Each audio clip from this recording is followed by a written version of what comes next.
20 of 188 laps, and the leader is Davey Allison. Second place, Darrell Waltrip. Harry Gant is third, then Ken Schrader and Dale Earnhardt. There are 20 cars, make that 21 cars in the lead draft. More than half the field still running nose to tail. Now, a lot of jockeying going on. Beginning to pass some of the slower traffic. Ed, aren't you surprised how low these cars are running on the racetrack?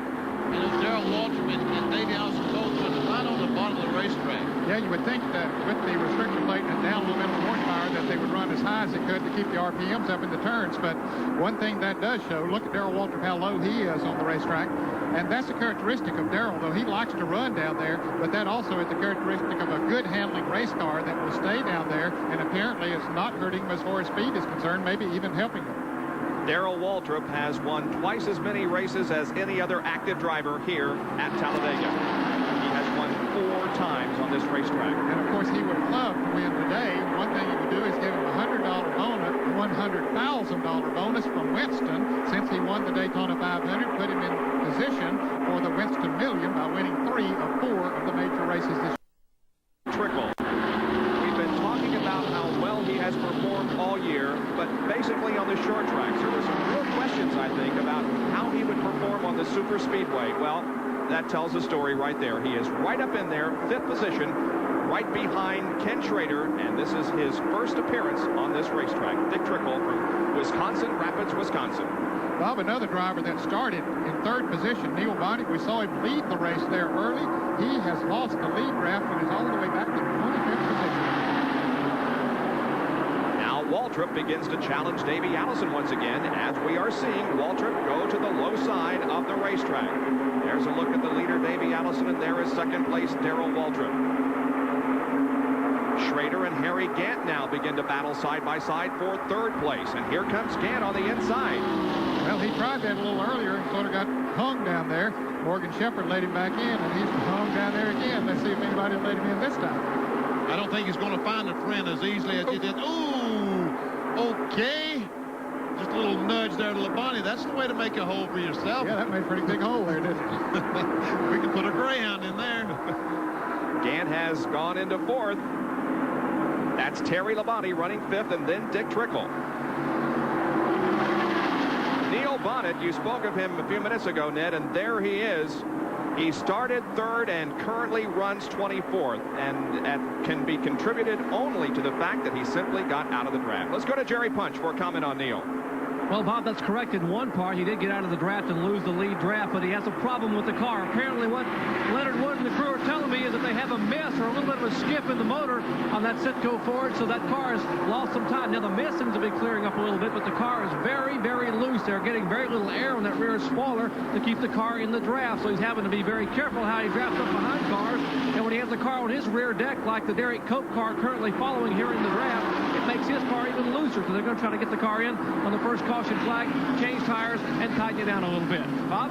All right, this is the second pack that we're looking at. This group of 7 cars running together, but they are almost a full straightaway, a full backstretch at least, behind the lead draft. And this contingent being led by Kyle Petty in car number 42. Ricky Rudd is also right there in 26. Then comes Bonnet in the 21 car. Behind him is the number 10 car, Derek Cope, and then Greg Sachs. Back to the leaders, meanwhile, it is Davey Allison continuing to lead the Winston 500. He started outside of row number 1 and has been leading most of the laps since the drop of the green. That's Waltrip in 2nd, Ken Schrader in 3rd, and Harry Gant runs 4th.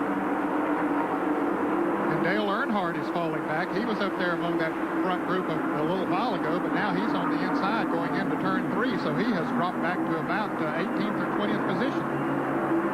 There he is. There's 21 cars in this lead draft, and there are 3 behind him, so that means he is running in the 18th position.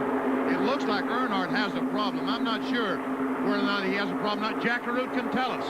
Well, Benny, let's tell you what the problem is. These are brand new Luminas, and both Darrell Waltrip and Dale Earnhardt went to the front, as you saw, and then they backed off. Well, the wind discussed him quite badly here at Talladega. Talladega, and they began to buffet the cars around, and they were afraid maybe that they had a problem with the car. And until they could bring the cars onto pit road and check to see if there's any rubbing or not, both Jeff Hammond, the crew chief for Darrell Waltrip, and Richard Childress and Kirk Shelmerdine, who called the shots for Dale Earnhardt, have said, back out of the throttle just a little bit, ride the draft, and we'll see what happens on the first pit stop. And when you talk about Waltrip and Earnhardt, another interesting factor, you know the numbers game that Waltrip talks about, 17 is 17 and 17. Well, the Earnhardt group came up with something. They qualified 17th, and look at this.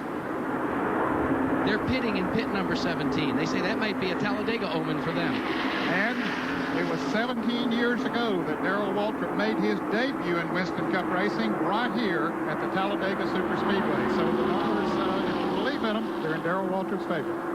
It's a numbers game that we play on the racetrack. As far as numbers concerning speed, it's 191.904 the last lap for Davey Allison, the leader. I tell you what, Ned, I don't believe in numbers as much as I do as in names. Kenny Bingham and Ronnie Revis. B&R Engine in Winston-Salem, North Carolina. They are the fellas that build the engines for the 17 and the 25. They ran Daytona engines, B&R, and both those cars won the Daytona 500 and had the fastest car there in Schrader. As we saw Schrader go by, he's trying second. Can he get by? Yes, he's by. Darrell has to take the escape road to the high side, but Ken Schrader has taken over second place. Darrell Waltrip back to third, and now Dick Trickle and Terry Labonte battle side by side for fourth. Trickle has used this low line on several occasions through the tri-oval here, and he's beginning to fall back a little bit now, but it seems to have worked for him on a couple of occasions. I noticed yesterday in the last practice session that he was able to pull down on the inside coming off of a corner and either pass a car or certainly stay with them. But when you have this many cars running together and you get down on that inside, now he finds him a hole to get back in there. It can be tough on him. So Dick Trickle is in 7th position now. We have run green all the way the first 28 laps. A tremendous pace being set by the leader, Davey Allison. We'll be back after this. I'm Jenkins. Ned